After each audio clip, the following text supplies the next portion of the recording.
sådan ligget hver eneste nat, og tænkt uger frem hele tiden. Jeg har vidst, hvad der er sket. Hele tiden.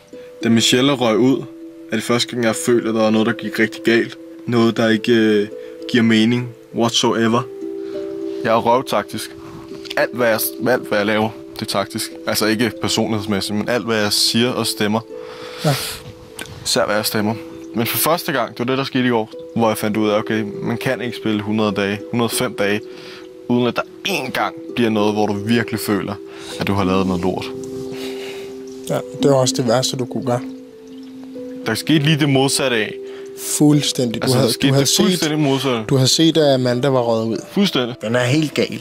Jeg tror simpelthen, at han er forvirret. Hans taktiske evner rækker ikke særlig langt, da hans bedste veninde lige er røget ud.